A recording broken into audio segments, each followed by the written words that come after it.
Hey everyone, and thanks for jumping back into the Cryptoverse. Today, we're going to talk about Bitcoin, and we're going to be looking at the market value to realized value Z-score. If you guys like the content, make sure you subscribe to the channel, give the video a thumbs up, and check out the sale on Into the Cryptoverse Premium at intothecryptoverse.com. Let's go ahead and jump in. So, the Bitcoin MVRV Z-score is essentially just equal to the market cap minus the realized cap divided by the standard deviation of the market cap.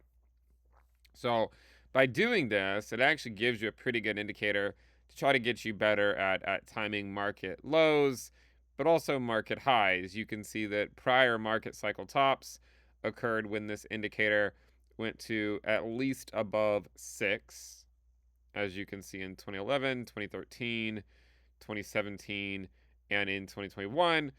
Right now, the highest we've seen this cycle was right around 3.35, right? So it is elevated. It's not as high as we have seen at prior market cycle tops. Now, of course, those market cycle tops occurred with right translated cycles.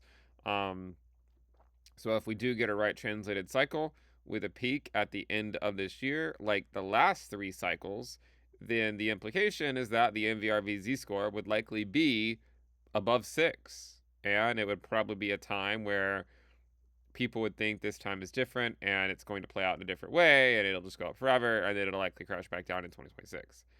You could always get a left translated cycle um, where it plays out differently, but the key thing to watch for there, right, is if Bitcoin can put in new all-time highs, beyond January, then the odds of a right translated cycle certainly go up a lot.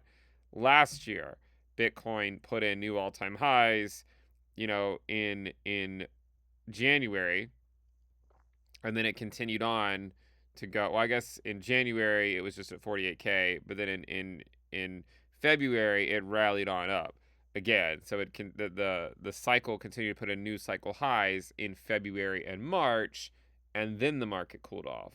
So if Bitcoin can put in new highs, then the odds of a right translated cycle go up. If Bitcoin stalls out in February and March and instead does something different, then you might have to consider the other types of cycle theory. But I think this is a good indicator. It's not going to always tell you exactly where the top is. The first cycle, it topped at around 7.68.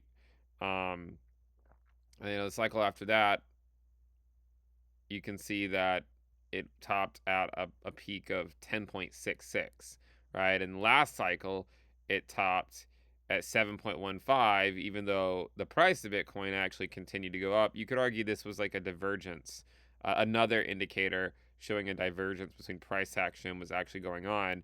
That might be a red flag, right? If something like that were to happen, where you're seeing higher highs in price, but you're seeing lower highs with the MVRV Z score.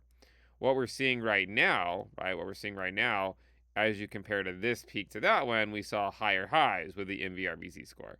We've seen it bleed down here, just like we would have seen it bleed down a little bit back over here as well in a year ago at this time. But that's the key thing, right? Do you get that move up or not? I mean, if you do get another move up, it could certainly take the MVRVZ score into that level. And if it happens in early 2025, it's possible that's all you get. But if it's a right translated cycle, then it could certainly happen in Q4. It's one of those things where no one knows exactly when, and obviously everyone's coming out with bold proclamations as because they, pretend to know what's going to happen, but no one knows. Um, it's not. It's more one of those things where a lot of the indicators are better, I think, at timing bottoms than timing tops because there's a lot more fluctuation in the actual top. But the bottom, there's a lot less fluctuation in, right? When you see it kind of come down here and level off, around this level below zero, that tends to be where the bottom is. That's a lot more useful. Picking the exact top is a lot more difficult. You can see that in 2019, Bitcoin had a really nice rally, but then the MVRVZ score went all the way back down here because we faced a recession.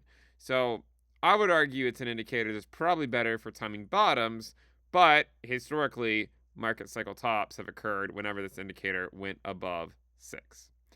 Those are my thoughts for the day. We'll keep it relatively short today. Thank you guys for tuning in. Make sure you subscribe, give the video a thumbs up, and again, check out the sale on ITC Premium at intothecryptoverse.com. I'll see you guys next time. Bye.